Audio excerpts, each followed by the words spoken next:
मानवीय देह में उपस्थित समस्त चेतनाओं को इस चेतना का सादर प्रणाम। आप सभी लोग जिस वीडियो के समक्ष उपस्थित हैं, आप सभी से अपने कुछ वर्षों के ध्यान अभ्यास के परिणाम स्वरूप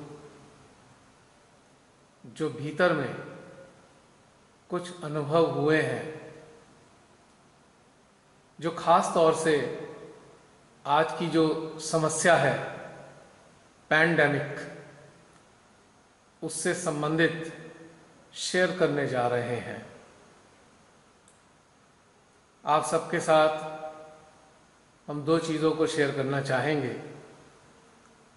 पहली चीज़ है कि हम अपनी इम्यूनिटी को किस प्रकार से बढ़ाएं।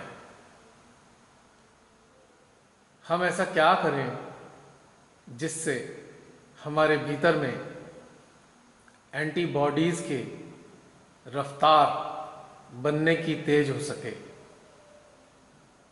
ये पहले चरण में होगा, और दूसरे चरण में हम जो शेयर करेंगे वो होगा किसी को वायरस इन्फेक्शन यदि हो जाता है तो उसके लिए क्या करें, क्या ऐसा करें कि बिना कुछ खाए पिए हमको थोड़ा आराम आ जाए। ये जो आप चित्र देख रहे हैं, ये चित्र है श्री माता जी निर्मला देवी का। आपने 5 मई 1970 को अपनी साधना व तपस्या से एक ऐसी उपलब्धि हासिल की जिसकी बदौलत श्री माता जी ने पूरे संसार में मानवीय चेतना के स्तर को इस हद तक उन्नत किया जिसके कारण बहुत सारी समस्याओं का निराकरण हुआ और मानव अपने ही भीतर में परमेश्वर के होने का आभास वास्तविक रूप में कर पाया और विश्वस्त हो गया, और उसको ये आभास हो गया कि वो कोई और नहीं, स्वयं परमात्मा की ही संतान है। इस रास्ते को श्री माता जी ने नाम दिया सहज योग। सहज के नाम से ही जाहिर है, सहज का मतलब सरल, स्वाभाविक यानी नैसर्गिक, जिसके लिए बाहर से कुछ ना करना पड़े, अपने ही भीतर में घटित होने वाला योग। या श्री माता जी की शब्दों में यदि कहें तो साथ में जो हमारे साथ शक्ति जन्मी है, जो हमारे जन्म के साथ हमारे साथ आई है, उससे हमारा संपर्क हो जाना। पिछले श्री माता जी की कृपा से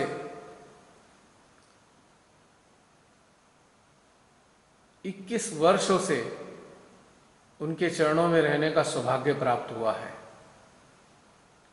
हालांकि श्री माता जी आज अपने साकार रूप में उपस्थित नहीं हैं, किंतु वे सदा अपने निराकार अस्तित्व में हम सब के साथ निरंतर बनी रहती हैं, और उन्होंने बहुत सारी चीज़ें सिखाई हैं, और वो जो सिखाई गई चीज़ें हैं वो हमारे दैनिक जीवन में निरंतर काम आती हैं, और साथ में हमारी साधना को भी उन्नत करती हैं।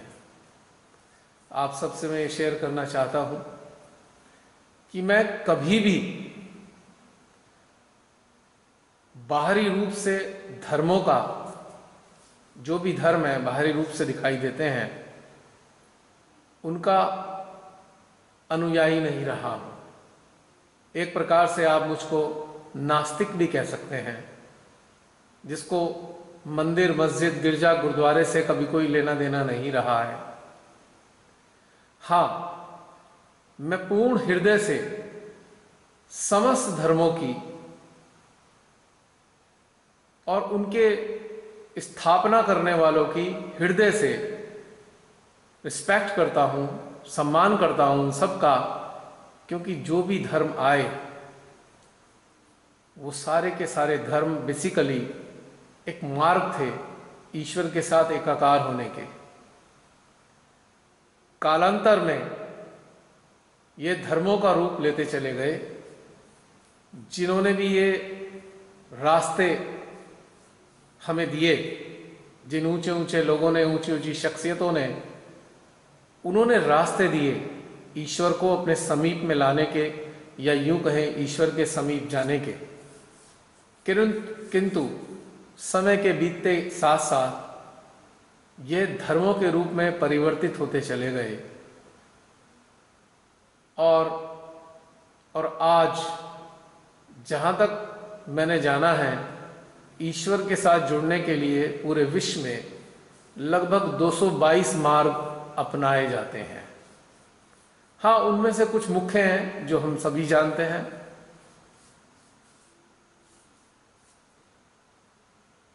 जो भी रास्ते बताए गए, अनुयायियों ने धीरे धीरे उनकी कुछ पद्धतियां तैयार कर ली, एक सिस्टम में डेवलप कर लिया, या यूं कहें कुछ कंडीशनिंग पैदा कर ली, और उन्हीं कंडीशनिंग के सारे ये रास्ते धर्मों में परिवर्तित होते चले गए। एक तरीके से ये कह सकते हैं, बाह्य रूप से मैं धार्मिक नहीं हूं, I am not religious but I am spiritual, यानी कि मेरी चेतना आत्मा की ओर उन्मुख रहती है। क्षमा की कृपा से लगभग 21 वर्ष हो चुके हैं, और कुछ साधना के अभ्यास के दौरान बहुत सारी चीजें भीतर ही भीतर में प्राप्त हुई हैं। लेकिन फिलहाल आज हम केवल सीमित होंगे जो आज का एक रोग प्रचलित है, कोरोना रोग, उसके कारण होने वाली समस्याओं से हम किस तरीके से बचे रहें, या हमें कोई यदि इससे संबंधित समस्या हो गई है तो हम उसका आसानी से किस प्रकार से निदान करने के लिए प्रयास कर सकते हैं। कोई भी मानव इस धरती पर है, कभी ना कभी किसी ना किसी रोग से ग्रसित अवश्य होता है।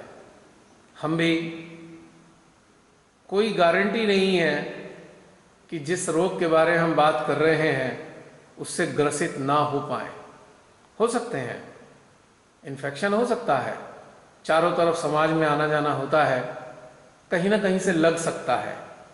इन्फेक्शन लगना कोई समस्या नहीं, समस्या है इन्फेक्शन का निदान ना हो पाना। आज जैसे मीडिया पे हम लोग देखते आ रहे हैं, बड़ी गंभीर हालत नजर आते हैं, पीपल आर गैस्पिंग, सांस नहीं आ रही है, एडमिट नहीं हो पा रहे हैं, चारों तरफ एक भय का माहौल है। तो यह देखते हुए इस हृदय में ये भावना आई, क्यों ना जो साधना से पाया है उसके कुछ अंश आम जन साधारण के साथ भी बांट लिए जाएं, ताकि कुछ राहत मिल जाए। यदि परमेश्वर की कृपा हो तो आप सबको राहत भी मिल सकती है। तो इसी बात को मद्देनजर रखते हुए, बहुत छोटी छोटी चीजें हैं, बहुत सरल हैं, लेकिन उसको समझने के लिए थोड़ा सा उसके बारे में जरूर मैं एक्सप्लेन करना चाहूँगा, ताकि उसकी जो तकनीकी है, तकनीकी पक्ष है या टेक्निकलिटी है, वो हमको आत्मसात हो जाए, हम उसे अच्छी तरह समझ सकें। और जब हम किसी चीज़ को अच्छे से समझ पाते हैं ना, तो उसको हम आसानी से अपना पाते हैं। हम सब के साथ एक दिक्कत भी है, एक अच्छाई भी है। दिक्कत यह है कि हम लोग जो हम आज तक देखते आए हैं, या समझते आए हैं या सुनते आए हैं या पढ़ते आए हैं, हम केवल और केवल उसी पर आश्रित हो जाते हैं और बस हम उसी को ही अपना ज्ञान मान बैठते हैं। लेकिन वो ज्ञान हमारा नहीं, जो हमने पढ़ा, सुना, देखा, मानसिक रूप से समझा, वो ज्ञान किसी और का है, लेकिन हमने मेंटल लेवल पे उसे समझ लिया, इंटेलेक्चुअल लेवल पे हमने उसे धारण कर लिया। लेकिन वास्तव में ज्ञान क्या होता है? ज्ञान होता है जो हमारे भीतर में घटित होता है। जो भी हमने पाया है बाह्य रूप से, यदि वो हमारे भीतर में घटित हो गया, उसकी अनुभूति हमें हो गई, तो निश्चित रूप से हम उसे कह सकते हैं। और अनुभूति होने के बाद उन तथ्यों को हमने अपने संज्ञान में ले लिया, यानी कि हमने एक्नॉलेज किया उन सारे एस्पेक्ट्स को, तब हम कह सकते हैं कि हमारा यह ज्ञान बन गया है। This is our knowledge. ज्ञान हमारे चारों तरफ बिखरा पड़ा है। ऊपरी तौर से हम कहेंगे कहाँ, तो बाहरी रूप से सब कहेंगे किताबों में, उपनिषदों में, वेदों में, पवित्र पुस्तकों में।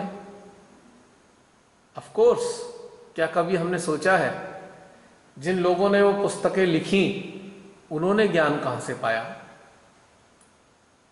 तो धीरे से अंदर से, हमारे अंदर से एक हल्का सा आंसर आएगा, निश्चित रूप से उन्होंने अपने भीतर से ज्ञान पाया।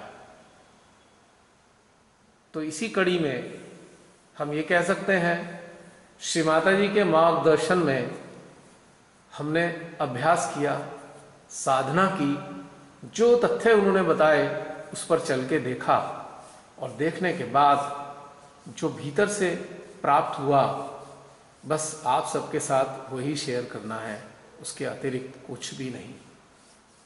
हमारा तो मानना ये है, जो अनुभव करें वही बोलें, अन्यथा मुंह ही ना खोले।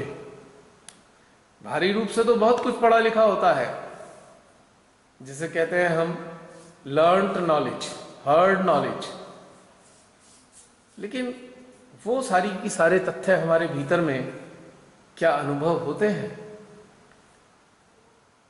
तो इसी कड़ी में अब प्रारंभ करते हैं पहले वाले प्रोसेस की तरफ, जो बेहद आसान है। आप सभी उसे आसानी से कर सकते हैं, और उसे करने से आपको निश्चित रूप से राहत होने वाली है, क्योंकि यह तरीका पिछले 20 सालों से प्रयोग किया गया है। 20 साल पहले लगभग ये अनुभव से एहसास हो गया था कि ये तरीका बड़ा लाभदायक है। ये खाली हमारी इम्यूनिटी ही नहीं बढ़ाता, ये तरीका हमको डिवाइन से जोड़ने में मदद भी करता है। यानी कि टेक्निकली हम ये कह सकते हैं कि यह तरीका जो आपको अभी शेयर करने वाले हैं हम, आपको डिवाइन कनेक्टिविटी का भी अनुभव कराने वाला है। श्री माता जी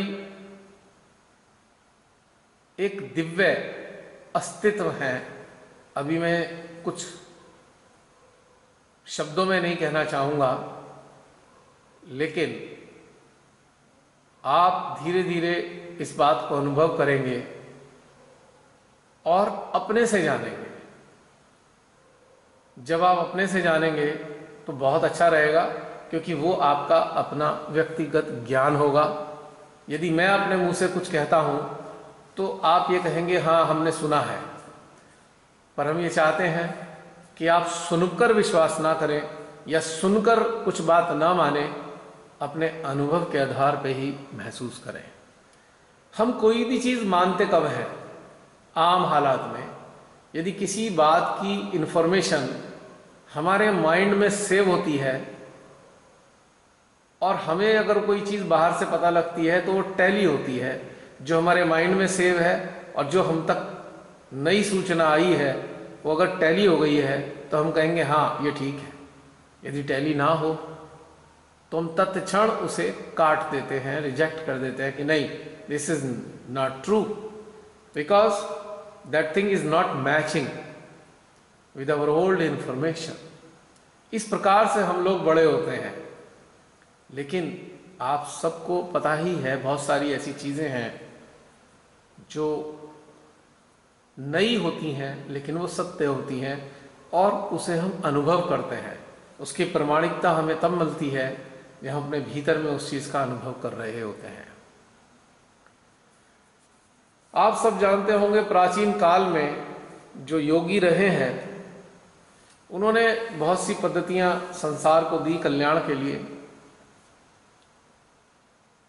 तो उसी में से, उसी कड़ी में एक चीज को हमने अनुभव किया और पाया, इसको करने से हमें बहुत लाभ हुआ और जो हमने लोगों को साथ शेयर किया तो उनको भी बहुत लाभ हुआ है, कई प्रकार के लाभ हुए हैं। तो वो बहुत ही सरल तरीका ये है आपके इम्यूनिटी बढ़ाने का या एंटीबॉडीज की प्रोडक्शन को बूस्ट करने का, कि यदि आप चाहें तो जब भी आपको समय मिले, सुबह, शाम, दोपहर, रात, when ever you feel like comfortable, आप आराम से बैठें, चाहे जमीन पर बैठ जाएं, चाहे कुर्सी पर बैठ जाएं, बेड पर बैठ जाएं, लेकिन बैठें कंफर्टेबली, रिलैक्सिंग मूड में। और उसके बाद आप अपने अंदर सांस लें, भरें, सांस अंदर भरें, यानी कि इनहेल करें, जस्ट इनहेल डीपली, एक गहरी सांस खींचे और उसको रोक लें 20-30 सेकंड के लिए, 40 सेकंड के लिए, या अगर हम ये कहें जितना देर रोक सकते हैं। और रोकने के बाद उसे धीरे धीरे छोड़ें।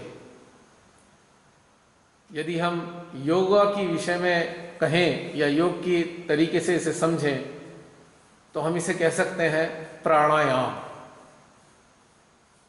ये प्राणायाम है, कह सकते हैं हम, क्योंकि जो श्वास के जरिए, श्वसन के जरिए जो प्राण शक्ति हमने ग्रहण की है उसको हमने कुछ देर के लिए अपने भीतर में रोक लिया। और जानते हैं, जब हम इस प्राण को रोकते हैं तो वो कहाँ रुकता है?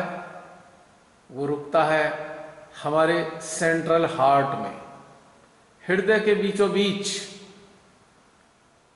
ठीक उसी स्थान पर रुकता है ये सांस, जो स्थान श्री हनुमान जी ने अपने कलेजा चीर कर दिखाया था और वहां श्री राम के दर्शन कराए। अक्सर हमने कैलेंडर्स में देखे होंगे फोटो। तो ये प्राण जो है हमारे उसी स्थान पर रुकता है। और जब ये प्राण इस स्थान पर रुकता है तो क्या होता है जानते हैं? इस स्थान पर एक शक्ति केंद्र है, एनर्जी सेंटर। बहुत ज्यादा डिटेल में नहीं जाएंगे अभी, लेकिन बस सरल भाषा में आपको बताना चाहते हैं, उस स्थान पे एक एनर्जी सेंटर होता है जिसे हम कार्डियक प्लेक्सिस कहते हैं मेडिकल टर्म में, और आध्यात्मिक रूप से इसको हम कहते हैं हृदय चक्र या अनहद चक्र। जब ये प्राण इस स्थान पर रुकता है तो हृदय चक्र चलना प्रारंभ होने लगता है।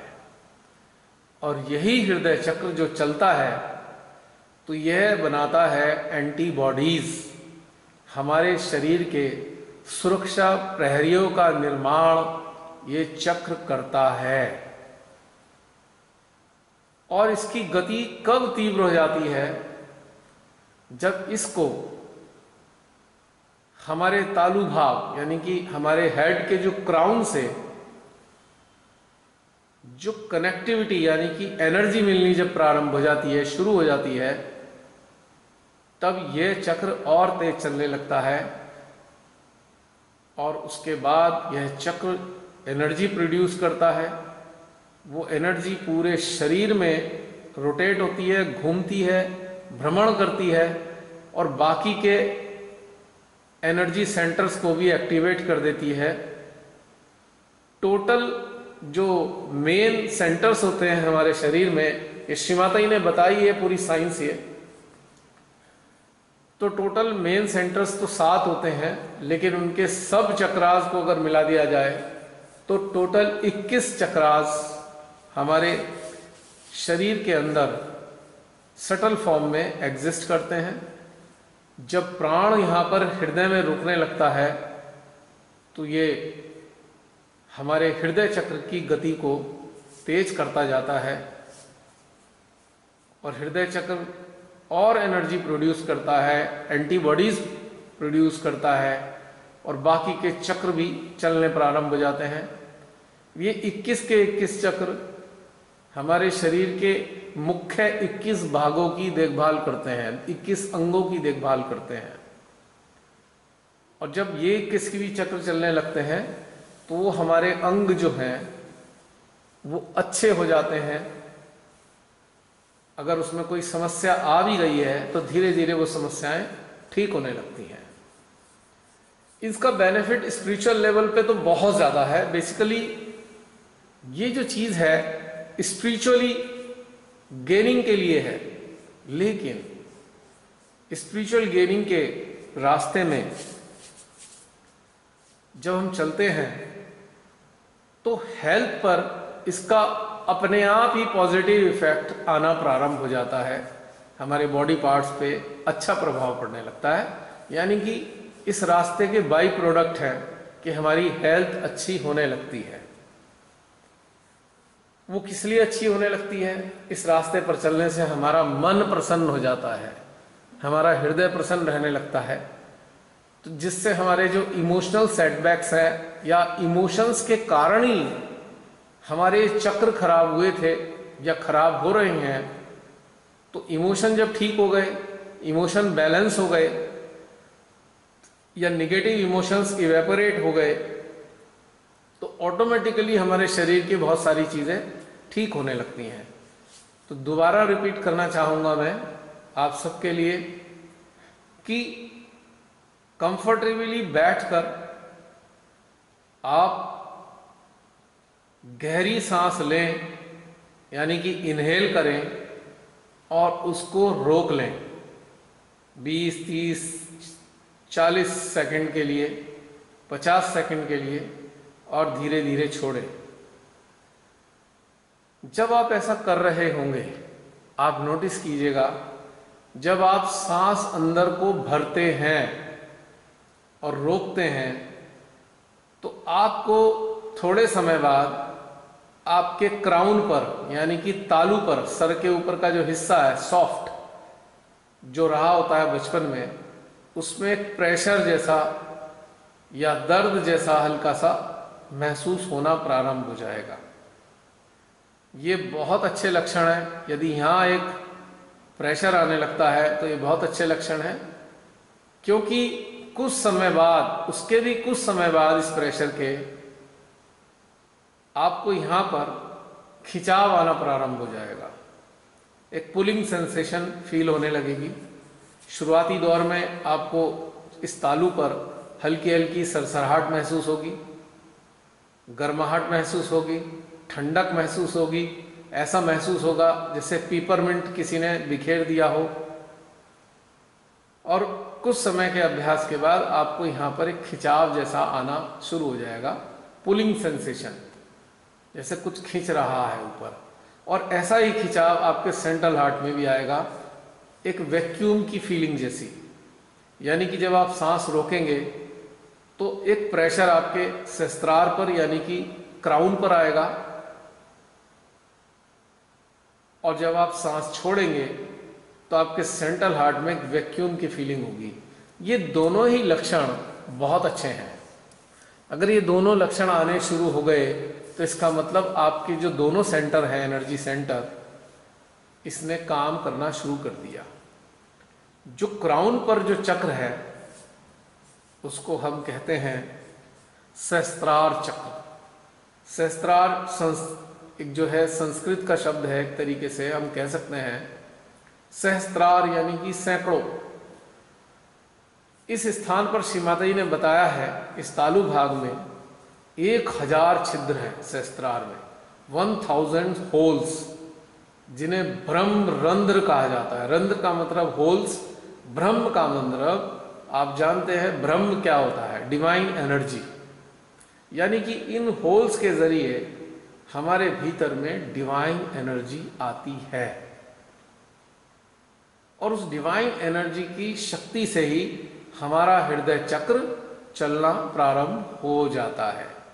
अगर सरल भाषा में हम ये कहें कि हमारा हृदय चक्र एक जनरेटर है और सहस्त्रार पे फ्यूल टैंक है, और यदि हम इसे एक्टिवेट कर दें तो सहस्त्रार से फ्यूल आता रहेगा और ये जनरेटर चलता रहेगा और जनरेटर इलेक्ट्रिसिटी यानी कि एनर्जी प्रोड्यूस करेगा, और वो जो प्रोड्यूस्ड एनर्जी है वो हमारे पूरे शरीर में घूमेगी और हमारे अंदर जितने भी आर्टिकल हैं, ये जिसे कह सकते हैं इससे संबंधित चक्र, वो चलने प्रारंभ हो जाएंगे।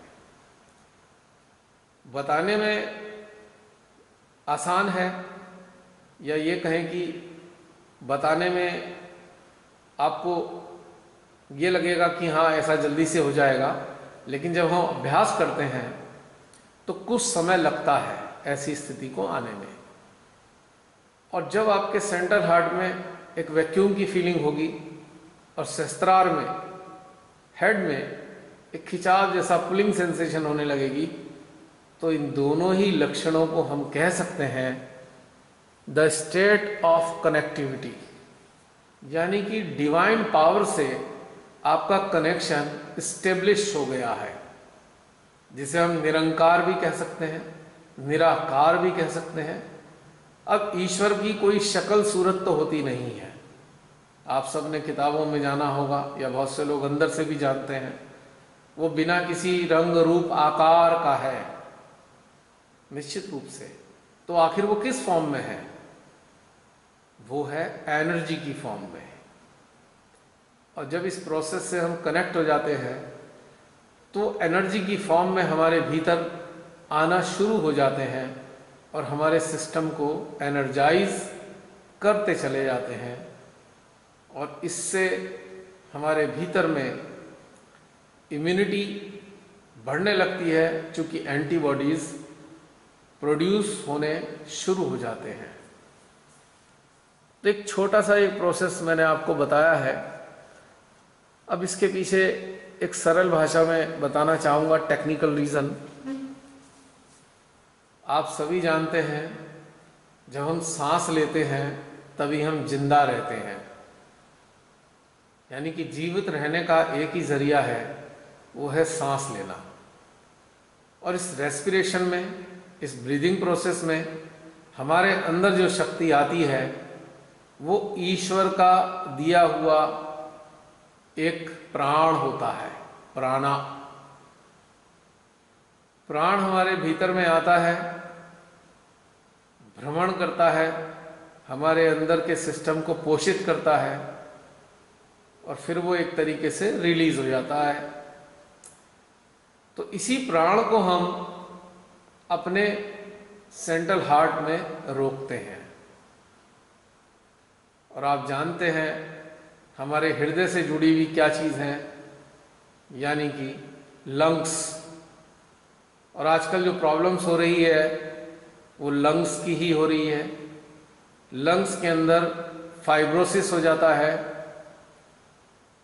बहुत सारे रेशे पैदा होने लगते हैं, जो वाइटल मूवमेंट्स हैं, जो एनर्जी है या ब्लड है, चैनल्स हैं, बंद होने लगते हैं, और जिससे गैस्पिंग की प्रॉब्लम आ रही है, सांस लेने में दिक्कत है।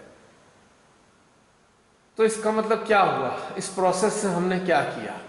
हम सब ने क्या किया कि जो ईश्वरीय शक्ति है प्राण, उसको हमने अपने हृदय में कुछ सेकंड के लिए स्थापित कर दिया। राइट? अब चूंकि ये शक्ति हमने तो पैदा नहीं की है, वो ईश्वरीय है। यदि हमारे अंदर कोई भी इन्फेक्शन आ गया है, से अबाउट वायरस इन्फेक्शन, तो जो वायरस है वो प्राण शक्ति के आगे निष्क्रिय हो जाता है। आम हालत में भी हम सांस लेते हैं, तब ऐसा क्यों नहीं हो पाता? क्योंकि साधारण रूप से जो हम श्वसन करते हैं तो हमारा श्वसन मात्र नाक से होता है, नाक या मुंह से ही होता है। लेकिन जब हम प्राण को रोकने लगते हैं, जैसे अभी आपको बताया था, तो इससे हमारे ब्रह्मरंध्र खुल जाते हैं। होल ऑफ ब्रह्म, यानी कि ईश्वरीय शक्ति के प्रवेश करने के जो प्रवेश द्वार हैं वो धीरे धीरे खुलने लगते हैं। इसलिए तालु भाग को 10वां द्वारा कहा जाता है, 10th द्वार, 10th गेट। क्योंकि 9 गेट तो हमारे पास पहले से ही है, यानी कि हमारे शरीर में 9 छिद्र हैं, और 10वां द्वारा ये इस प्रोसेस से खुल जाता है। शुरुआत में 2-4 होली खुलते हैं और ब्रह्म शक्ति हमारे भीतर में प्रवेश करने लगती है। और ये वो शक्ति है जिसने हमें क्रिएट किया। This power is the power of creator. निर्माण करने वाले की, हमारे निर्माता की शक्ति हमारे भीतर आनी प्रारंभ हो गई है। जब साक्षात परमात्मा की शक्ति हमारे भीतर आती है तो किसी भी प्रकार के विषाणु यदि हमारे अंदर आ गए हैं तो वो न्यूट्रलाइज होने प्रारंभ हो जाएंगे। तो ये इसकी टेक्निकल साइड है, टेक्निकलिटी है। आप जानते हैं हमारे जैसे इंसान अंध भक्ति नहीं करते, किसी की भी अंधानुकरण नहीं करते, ब्लाइंड फॉलोअर्स नहीं होते हम जैसे लोग। यदि हम उसमें कोई लॉजिक या टेक्निकलिटी, चाहे वो इटर्नल टेक्निकलिटी हो चाहे वो प्रैक्टिकल हो, जब तक वो चीज नहीं देखते तब तक हम किसी चीज को फॉलो नहीं करते। क्योंकि हमने आपको बताया कि मैं एक नास्तिक रहा हूं। ईश्वर को नकारा नहीं है, लेकिन जो तथाकथित ईश्वर धार्मिक स्थानों में होते हैं उनके प्रति मेरी श्रद्धा कभी नहीं रही। इसी कारण से मैं अपने आप को नास्तिक कह रहा हूं, अन्यथा मैं नास्तिक वैसे नहीं हूं। हाँ, जब तक इस रास्ते से नहीं जुड़ा था तब तक मैं ईश्वर को पहाड़, नदी, सागर में महसूस करता था। यानी कि नेचर में मैं भगवान को देखा करता था या महसूस करता था, और मेरे अंदर आता था कोई तो पावर है इस संसार को चलाने वाली, इन गैलेक्सीज को चलाने वाली, जो हमें भी चलाती है, हमें बनाती है। बस इतना ही मेरे को एहसास था। लेकिन श्री माता जी के शरण में आने के बाद जो उन्होंने बहुत सारी गूढ़ चीजें समझाई या उनका अभ्यास कराया, अभ्यास के कारण बहुत सारी सटलिटीज का एक्सपोजर हुआ या रिविलेशन हुआ मेरी अवेयरनेस में, और मैं बहुत सारे वो एस्पेक्ट जान पाया श्री माता जी की कृपा से, कि जिसको महसूस करके शब्दों में वर्णन करना मुश्किल है। लेकिन इतना कह सकते हैं कि उनकी कृपा से भीतर में बेहद आत्म संतोष की अनुभूति होती है। भय नहीं रहता किसी भी चीज का, न खोने का भय, न पाने की कोई इच्छा, न जीवन की चाहत, न मरने की कोई इच्छा। यानी कि जैसा है वैसा ही ठीक है, जो प्रभु ने दिया वो स्वीकार है। तो इस स्थिति में बहुत सारी डिटेल में नहीं जाएंगे, बहुत सारी सूक्ष्मताएं होती हैं, लेकिन फिलहाल हम केवल यहीं तक सीमित हैं। प्राण शक्ति को सांस रोकने पर अपने भीतर में कुछ देर के लिए धारण करें और इसका अभ्यास बनाएं। यदि आप दिन में एटलीस्ट 2 बार, कम से कम 5 मिनट के लिए यानी कि 5 मिनट सुबह, 5 मिनट शाम को बारंबार ये सांस रोकने का अभ्यास और छोड़ने का अभ्यास करेंगे तो निश्चित रूप से आपको लाभ होगा। और अंदर से आपको अनुभूति क्या होगी ये भी मैं इंटरेस्टिंगली बताना चाहता हूँ। आपको बहुत अच्छी फीलिंग आएगी जब आप सांस रोकने का अभ्यास शुरू कर देंगे।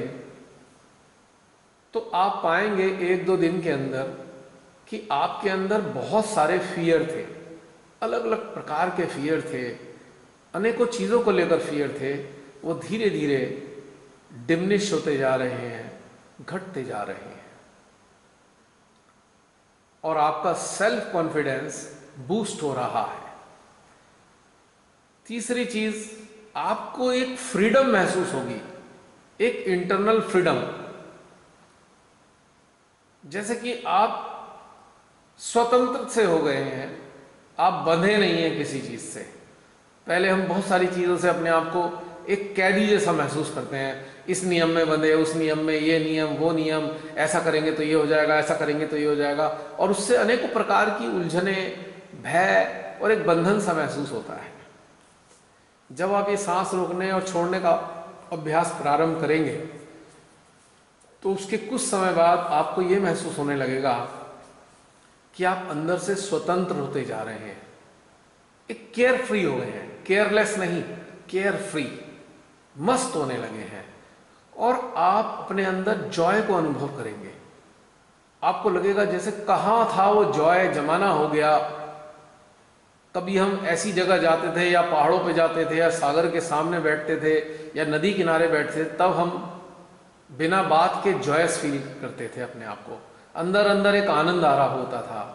और ये प्रोसेस करने के बाद भी वही स्थिति हमारे अंदर दोबारा पैदा होने लगी है, आनंद आ रहा है। तो ये आनंद किस चीज का आ रहा है? ना तो हमने कोई अच्छी सी बात सुनी, ना कोई अच्छी सी चीज खाई, ना ही हमें कोई प्राप्ति हुई बाहरी रूप से जिसका हमें आनंद आ रहा है। जानते हैं आनंद किसका है? ये आनंद है परमात्मा के साथ एकाकारिता का। अनजाने में इस प्रोसेस के जरिए आप परमेश्वर के साथ एकाकारिता का अनुभव करने लगे हैं, पर आइडेंटिफाई नहीं कर पा रहे, क्योंकि इसकी आइडेंटिफिकेशन और या इस आइडेंटिफिकेशन की इंफॉर्मेशन आपके माइंड में सेव ही नहीं है। तो इस प्रकार से जब ईश्वरीय शक्ति का हमें साथ अनुभव होने लगता है, एहसास होने लगता है, तो हमको वास्तव में एक आनंद आता है। और एक कारण है बहुत गहरा। गहरा आनंद क्या है? हमारी जो आत्मा है वो परमात्मा का ही अंश है। आप जानते हैं परमात्मा ने जब पहली बार हमें जन्म दिया, पता नहीं कितने युग पहले हमें जन्म दिया होगा पृथ्वी पे, उसके बाद तो हमारे अनेकों जन्म हुए, अनेकों रूपों में जन्म हुए। तो जब पहली बार जन्म दिया होगा तो अपने ही अंश को निकालकर हमारे हृदय में आत्मा के रूप में उन्होंने फिट कर दिया। यानी कि हमारी जो आत्मा है उनकी संतान है। और जब हम इस प्रोसेस से परमात्मा के साथ एकाकार होते हैं ना, तो हमारी आत्मा अत्यंत प्रसन्न होती है, जैसे एक बच्चा बरसों बाद अपने माँ बाप से मिलता है तो उसके हृदय में कितना आनंद, कितना सुख, कितनी हैप्पीनेस फील होती है। तो ये इसी कारण से है कि हमारी आत्मा का परमात्मा के साथ योग हो गया। और परमात्मा को भी अपने बच्चे से मिलकर बहुत अच्छा लगता है। आप सभी माँ बाप हैं, आप में से बहुत से लोग माँ बाप हैं। जब आपके बच्चे बाहर पढ़ने जाते हैं या किसी काम पे जाते हैं, अब्रॉड जाते हैं, कई साल तक नहीं आते, और जब पता लगता है एक दिन हमारे बच्चे आ रहे हैं और हम उसे मिलते हैं जब उनसे, तो हमारा हृदय गदगद हो जाता है। तो यही स्थिति हमारे अंतःकरण में हमारी आत्मा और परमात्मा की योग से होती है। अगर हम दूसरे रूप में ये कहें, इस प्रोसेस से हम अपनी आत्मा के जरिए परमात्मा के साथ एकाकारिता का अनुभव करते हैं, या यूं कही कि हमारी आत्मा में परमात्मा रिफ्लेक्ट होने लगते हैं। इसलिए हम जॉयस हो जाते हैं। तो जरा सोचिए, कल्पना कीजिए, एक छोटे सी प्रक्रिया से जो की शुरुआत थी हमारी इम्यूनिटी बढ़ाने के लिए, ऐसा करते करते परमात्मा के साथ एकाकारिता का अनुभव हमें होने लगा है। और मैं आपसे यही कहना चाहूँगा कि आप इसे कभी छोड़िएगा मत, इस प्रोसेस को तब तक मत छोड़िएगा जब तक इस प्रक्रिया को करे बगैर आपके सेंट्रल हार्ट और सहस्त्रार में खिंचाव और दबाव अनुभूति अपने आप से ना होने लगे। यानी कि एक समय आएगा जब यह खिंचाव और वैक्यूम की अनुभूति आपके हृदय और सहस्त्रार में अपने आप ही होने लगेगी। तब आपको यह सांस रोक रोक के अभ्यास करने की आवश्यकता नहीं होगी। अब मैं जरा इसके फायदे गिनाना चाहता हूं। शुरुआत तो थी हमारी बात इम्यूनिटी बढ़ाने की, अब इसके फायदे गिन लीजिए। जिन लोगों को रात को नींद नहीं आती है, करवटें बदलते रहते हैं, विचारों का बम्बार्डमेंट होता रहता है और रातें जाग जाग के ऐसे ही गुजर जाती हैं, सुबह जब उठते हैं तो सर फट रहा होता है दर्द से, शरीर गिर रहा होता है, बोझल आराम तो मिला ही नहीं। शरीर जरूर लेटा था बिस्तर पे, लेकिन माइंड हाइपर एक्टिव हो गया, हजारों विचार देता रहा, नींद आई नहीं। इस अभ्यास का सबसे बड़ा लाभ ये होता है कि आपको अच्छी निद्रा का एहसास होने लगता है, आनंद आने लगता है, आप गहरी नींद में जाना प्रारंभ कर देते हैं। तो कितनी बड़ी बात है ये। जिन्हें नींद नहीं आती, इंसोम्निया की प्रॉब्लम है, उनसे जरा पूछो कि उनकी रातें कैसे कटती हैं। और बहुत से लोग तो नींद की गोलियां खा खा के परेशान हो चुके हैं, लिथार्जिक हो गए हैं, क्योंकि वो सारी सीडेटिव हैं, वो आपके सारे सिस्टम को लिथार्जिक कर देती हैं, आपकी इंटेस्टाइन को लिथार्जिक कर देती हैं, सारी चीज़ें लिथार्जिक हो जाती हैं, लीवर लिथार्जिक हो जाता है, एक एक चीज़ लिथार्जिक हो जाती है सीडेटिव लेने से। और डिप्रेशन रहने लगता है, और डिप्रेशन जब ज़्यादा रहने लगता है तो हेल्यूसिनेशन होने लगता है, इल्यूशन होने लगता है, और कई प्रकार की बीमारियां, मानसिक रोग लग जाते हैं। जिन मानसिक रोगों की अगर मैं जिक्र करूं तो एक शिजोफ्रेनिया है, जिसमें आदमी को लगता है अरे कोई आ गया है, तेरे पीछे कोई खड़ा है, हर समय एक भय सवार रहता है। या वो कंपल्सिव डिसऑर्डर है, बहुत सारी चीज़ें लग जाती हैं इसी कारण से। थोड़ी सी प्रॉब्लम थी कि नींद नहीं आती थी, लेकिन वो कहाँ तक पहुँच गई, बुरी हालत हो गई। तो इस स्थिति से हमें आराम मिल जाता है। जब आपका मन ही खुश है, कहते हैं ना, मन चंगा तो कटौती में गंगा। और इस प्रोसेस से एक बेनिफिट ये होता है कि आप वर्तमान में रहना प्रारंभ कर देते हैं। आम हालात में विचारों से घिरे होने के कारण आप या तो भूतकाल के विचार करते हैं और सोच सोच के अपना खून जलाते रहते हैं, इसने ऐसा कर दिया था, उसने ऐसा कर दिया था, मेरे साथ मेरा इतना अपमान किया, मेरा इतना नुकसान किया, अब मैं क्या करूं, अब मैं उसको आगे ऐसे बोलूंगा, ऐसे बोलूंगा। यानी कि भूतकाल और भविष्यकाल, भूतकाल और भविष्यकाल, जो हमारा मन है एक पेंडुलम की तरह, कभी तो भूतकाल में होता है, कभी भविष्यकाल में होता है, और यही हमारे अंदर एक युद्ध जैसा वातावरण होता है, जैसे एक युद्ध चल रहा हो। जब इस प्रोसेस के साथ में आप जुड़ने लगते हैं, बार बार ये प्रैक्टिस करते हैं, तो आप इस युद्ध से भी बचना प्रारंभ हो जाते हैं। आपको अच्छा लगने लगता है, आप शांत होने लगते हैं, और धीरे धीरे जो हमारे अंदर नकारात्मक मनोभाव हैं, यानी कि निगेटिव मेंटल डिस्पोजिशन, वो धीरे धीरे करके ख़त्म होनी प्रारंभ हो जाती है, ख़त्म होने लगती है। और जो हमारी रिजिड नोशंस होते हैं, बहुत सख्त एक धारणाएं हमने बना रखी हैं, वो भी थोड़ी फ्लेक्सिबल होने लगती हैं। एक्चुअली जितनी भी हम सख्त धारणाएं बनाते हैं, वो हमारे लिए ही लिमिटेशंस खड़ी कर देती हैं। हमारी चारों तरफ एक बाउंड्री बना लेती हैं, एक बैरियर बना देती हैं। तो जब ये शक्ति हमारे अंदर जागृत होती है तो ये जो बैरियर्स हैं जो हमारे द्वारा खुद ही बनाए गए थे अनजाने में, ये सब ढहने लगते हैं और हम अपनी लिमिटेशन से धीरे धीरे बाहर आ जाते हैं। और इसी कारण से हमको फ्रीडम की अनुभूति होती है। एक अजीब सी बात मैं बोलने वाला हूं अभी, वो ये है, क्या आपने कभी सोचा है कि जो दिमाग है, ब्रेन है, वो ऊपर हेड पर क्यों लगाया है? कहीं और भी तो लगा सकते थे भगवान। सर पर क्यों लगाया ब्रेन को? वो पेट में भी हो सकता था, वो हार्ट में भी हो सकता था, ब्रेन कहीं और भी हो सकता था। शायद कभी किसी ने आपसे ऐसा प्रश्न ना पूछा हो, लेकिन चूंकि ये प्रश्न मेरे अंदर आया था और मुझे जो उत्तर मिला वो उत्तर मैं आपसे शेयर करूंगा, क्योंकि प्रश्न मेरे अंदर भी आते हैं। जब इस यात्रा पे चला, ध्यान के रास्ते की साधना की यात्रा पे, तो ढेर सारे प्रश्न अंदर पैदा होते थे और मजे की बात यह है कि अंदर से ही फिर उत्तर भी आते थे। तो उनमें से एक उत्तर मेरे अंदर आया था कि जो ब्रेन है वो ऊपर इसलिए लगाया है कि ब्रेन को हमारे सहस्त्रार के साथ रखा है, ब्रह्मरंध्र के साथ रखा है, या हम कहें कि ब्रेन के ऊपर जो एक सतह है वो सहस्त्रार की है। बिल्कुल जहां पर सुराख होता है हमारे सर में, frontal bone area, crown of our head, उसके दोनों साइड में ही ब्रेन है। हमारे दो दिमाग हैं, एक दायां और एक बायां।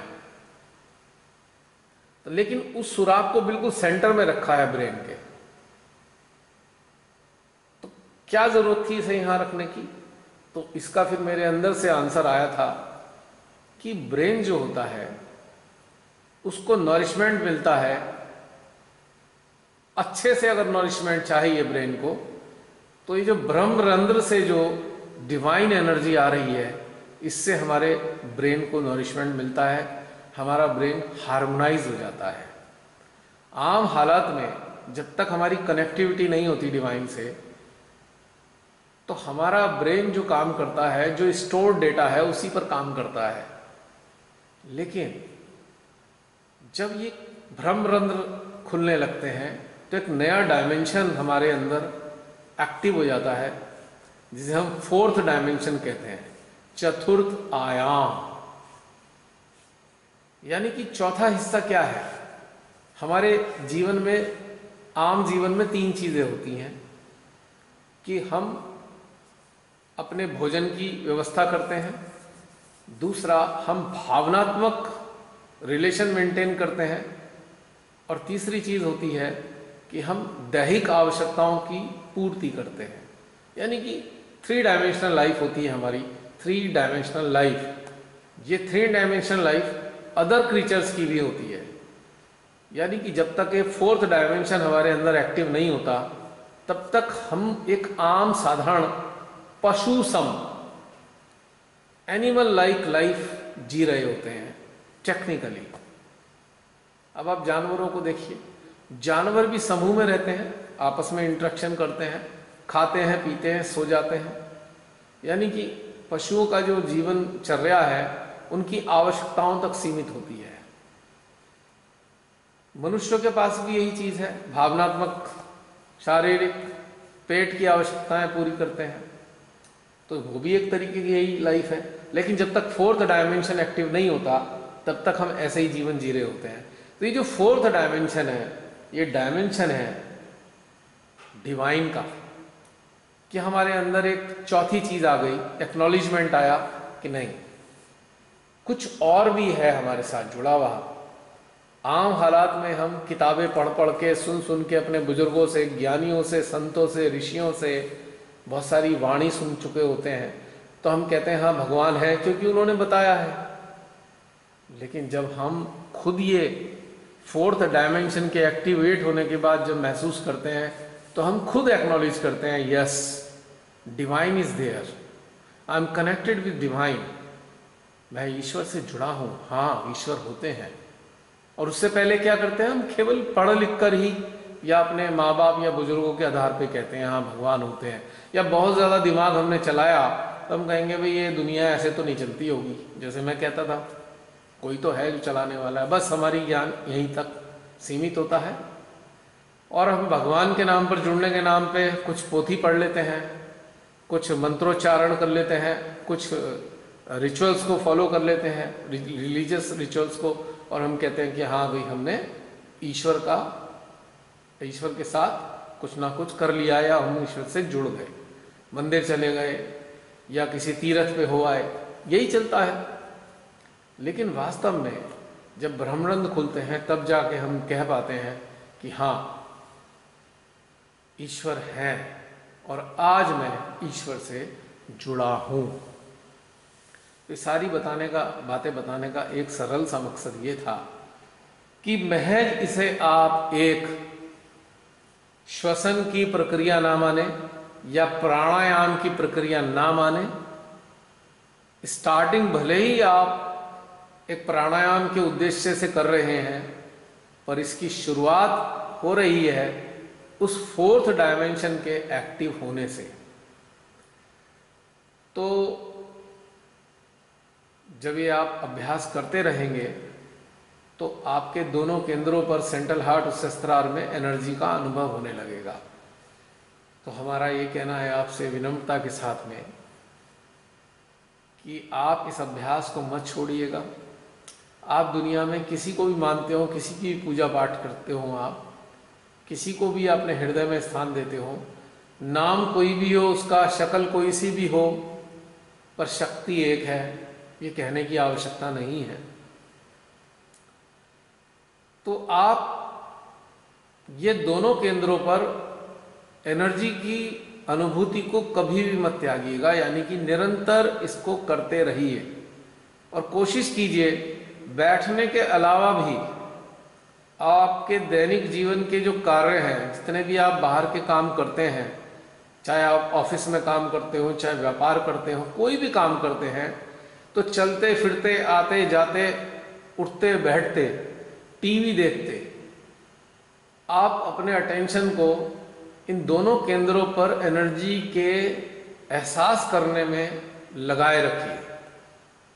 यानी कि you should engage your attention in feeling energy at both the centers। दोनों केंद्रों पर दिव्य ऊर्जा को अनुभव करने में अपने अटेंशन को एंगेज कर दीजिए अच्छे से, और दैनिक जीवन के काम भी करते रहिए। तो यानी कि आपकी जो योग की स्टेट है, the state of yoga, state of connectivity, ये मेंटेन होती रहेगी और धीरे धीरे बहुत कुछ आपको मिलेगा। इससे ज़्यादा डिटेल आज हम शेयर नहीं करेंगे क्योंकि फिर वो कॉम्प्लेक्स हो जाएगा मेंटल लेवल पे। जो चीज़ हमें अनुभव करनी है उसके लिए हमें प्रैक्टिस करनी है। Meditation is not a miracle but A sheer practice with faith and devotion। आप जिसको भी जानते हैं, जिससे भी जुड़े हैं, जिसको भी पूछते हैं, जो भी आपके आराध्य हैं, उनको महसूस करते हुए आप इस एनर्जी को अनुभव करते चले जाएं तो आपको बहुत कुछ मिलेगा। हाँ, और आप यदि चाहें, आपके यदि कोई ईस्ट नहीं है, यदि आप भी मेरे ही जैसे हैं जैसे मैं पहले था, तो आप चाहें तो एक काम ये भी कर सकते हैं कि आप किसी पर्वत की चोटी का ध्यान कर लें, कोई खूबसूरत सी पर्वत की चोटी, या समुंदर में उठती हुई लहरों का एक सुंदर सा दृश्य, या कलकल बहती हुई नदी का एक एहसास या उसका दृश्य, या आप संसार में जिसे सबसे ज्यादा प्रेम करते हैं, सेल्फलेस लव, निर्वाज्य प्रेम, आप उसका भी स्मरण कर सकते हैं, उसको भी ध्यान में रख सकते हैं इस प्रोसेस के साथ में। ये शक्ति हर स्थिति में काम करेगी और आपको अच्छा लगेगा।